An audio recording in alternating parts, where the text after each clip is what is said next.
Hello friends, this module of ACT Disha will help you understand all that you need to know about fiber optic technology and splicing.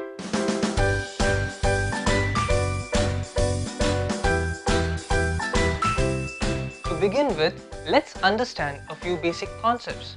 These include refraction of light, refractive index, critical angle, and the total internal reflection.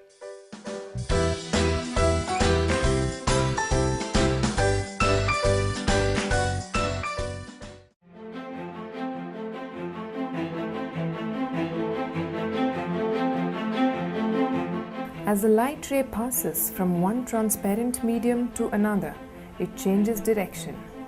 This phenomenon is called refraction of light. How much that light ray changes its direction depends on the refractive index of the mediums.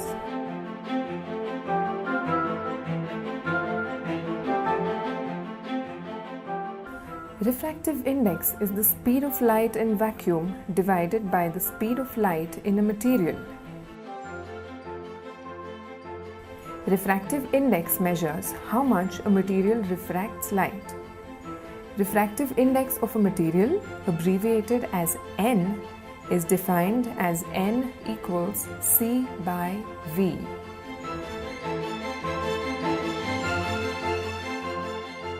When a light ray crosses an interface into a medium with a higher refractive index, it bends towards the normal.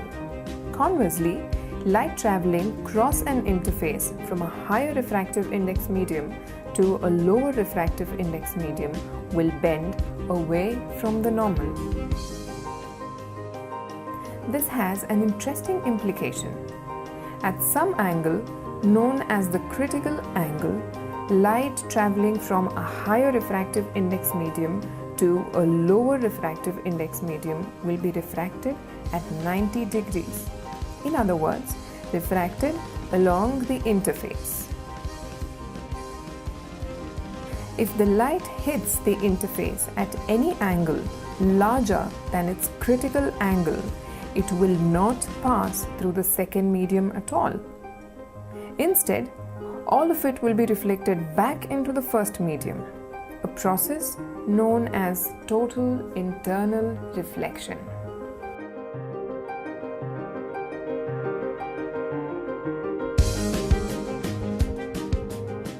Now that some basic concepts have been explained, let's try and understand about optical fibers and how they work, shall we?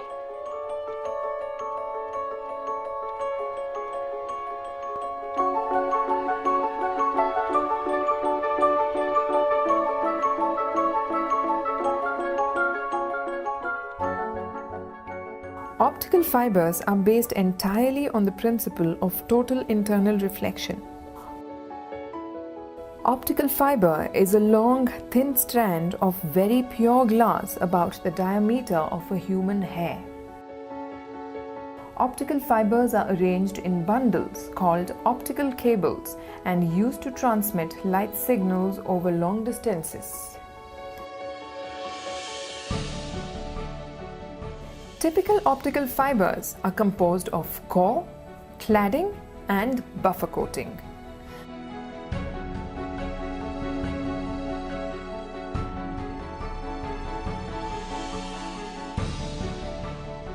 The core is the inner part of the fiber which guides light.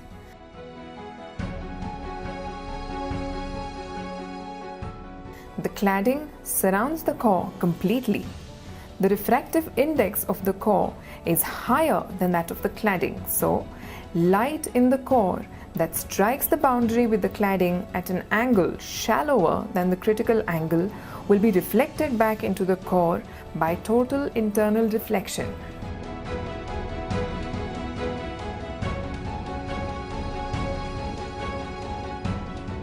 An optical fiber guides light waves in distinct patterns called modes. Mode describes the distribution of light energy across the fiber. Fibers that carry more than one mode at a specific light wavelength are called multi-mode fibers. Some fibers have very small diameter core. They can carry only one mode which travels as a straight line at the center of the core. These fibers are single mode fibers.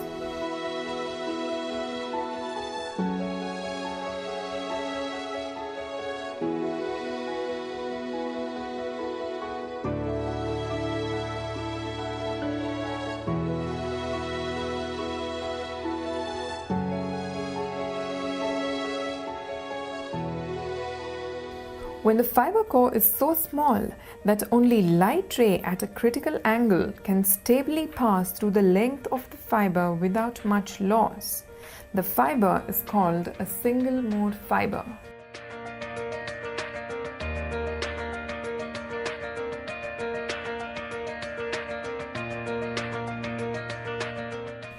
The basic requirement for single mode fiber is that the core be small enough to restrict transmission to a single mode. The most common type of single mode fiber has a core diameter of 8 to 10 microns. The most commonly used wavelength for optical fiber transmission is 1310 nanometers and 1550 nanometers.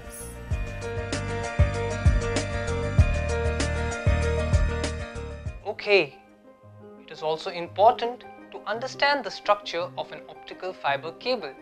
It consists of an outer jacket which is made up of polyethylene, polyester tape, PE filler or what is called the dummy tubes, FRP or central strength membrane, moisture blocking gel, loose tubes and optical fiber.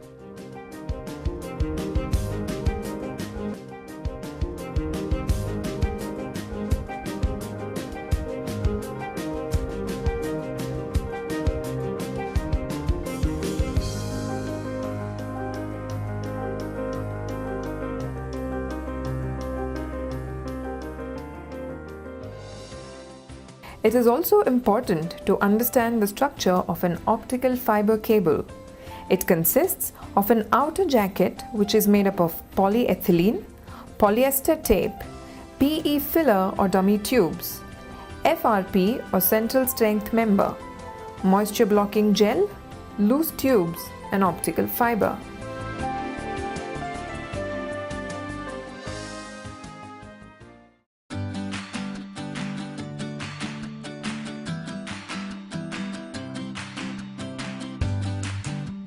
Fusion splicing is an optical junction of two optical fibers.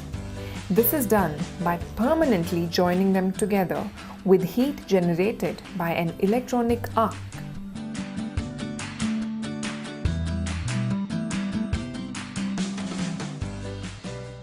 The fusion splicing process begins by preparing each fiber end for fusion.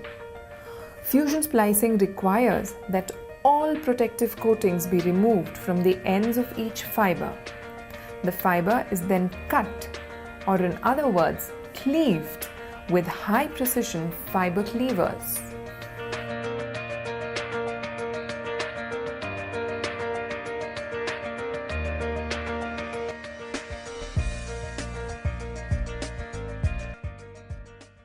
Now, let us take a look at the machine and the accessories used for fusion splicing.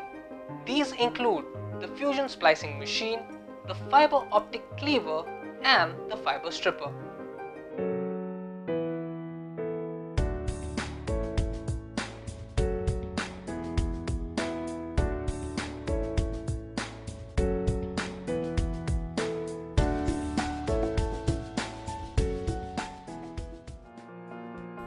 To start with, strip the fiber cable jacket. Strip back about 1 meter of fiber cable jacket to expose the fiber loose tube or buffer tube. Clean off all the cable gel with cable gel removing agent such as isopropyl alcohol. Now that we have stripped the outer jacket, the next step is to strip the inner fiber tube.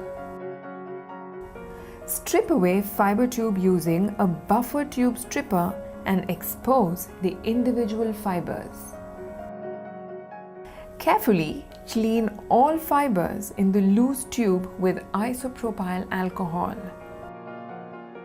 Next, hold the first splicing fiber and remove the fiber coating to expose 5 cm of bare fiber cladding with the help of the stripper tool. Now put a splice protection sleeve onto the fiber being spliced. Carefully clean the stripped bare fiber with lint-free wipes soaked in isopropyl alcohol. After cleaning, prevent the fiber from touching anything. With a high-precision fiber cleaver, cut the fiber to a specified length of 8 mm. Place both fibers in the fusion splicers and do the fusion splice.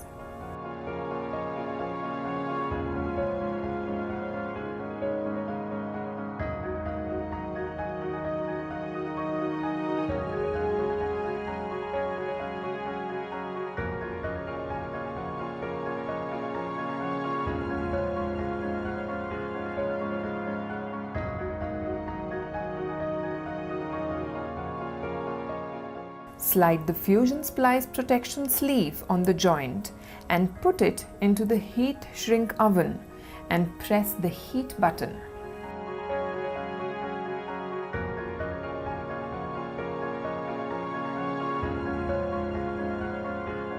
Carefully place the finished splice into the splice tray and loop excess fiber around its guides. Ensure that the fiber's minimum bending radius is not compromised. After all fibers have been spliced, carefully close the splice tray and close the enclosure. Close and mount the splice enclosure if all splices meet the specifications.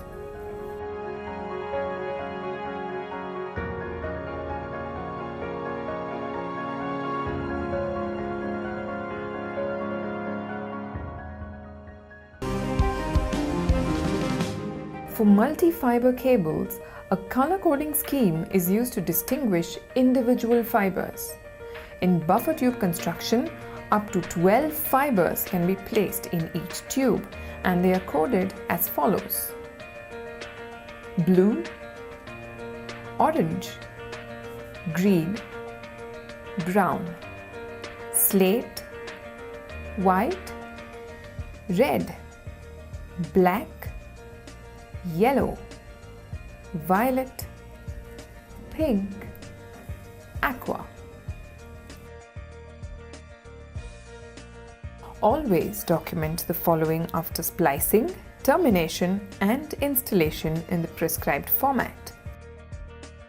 Color coding at the originating and ending point. Splicing details with respect to the color coding in the place of T-joints. OTDR distance. Fiber path loss 1310 nanometers and 1550 nanometers. Optic power at the originating and ending point. Materials used. Always remember to tag the patch card and the patch panel using T tags or stickers. I hope this session was very useful to you. I would advise you to go through this video a few times till the concepts become very clear. And if you still have any queries, then do not hesitate to contact your manager or the training department on training@acttv.in. Thank you.